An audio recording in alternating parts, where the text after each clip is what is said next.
Bà sức đường bồn này cứ chia sẻ một phiếp đểក្រុម បបក ត្រី ខ្ញុំ បាន ទៅ លេង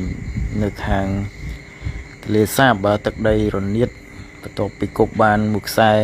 ខ្សែ ទី 2 គឺ ខំ តែ ម្ដង បាទ ត្រី ឆ្នោ ធំ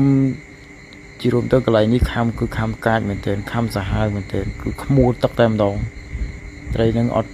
បាត់ ពី 4 ទៅ 5 គីឡូ ត្រី នឹង បាទ ប៉ុង ហើយ ចាំ មើល វត្ត ចូល ហើយ កោះ ពេក កោះ ឡង លបោត ថៃ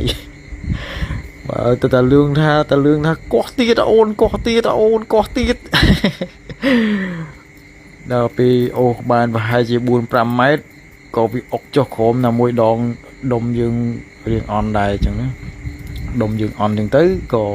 ទុក កម្លាំង ត្រី អត់ ជាប់ ចឹង ក៏ ខំ កោះ មក ដល់ បាន 4-5 ម៉ែត្រ ហើយ ក៏ វា ដាច់ មាត់ ទៅ វិញ បាត់ ទៅ ស្ដាយ នឹង ស្ដាយ នេះ ហើយ ជា បទ ពិសោធន៍ ដែល យើង យក ដុំ អន់ ទៅ លេង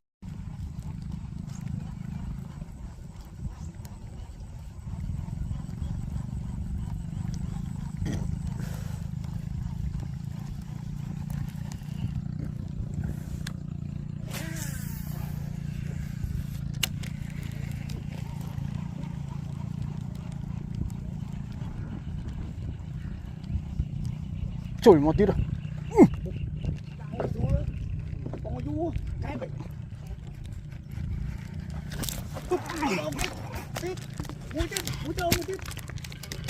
Ui thấm.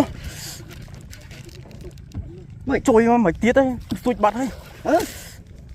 Nó hết. Ui. Kệ xong. Nó ấy. Nâng đâu ông cái trước ông tiếp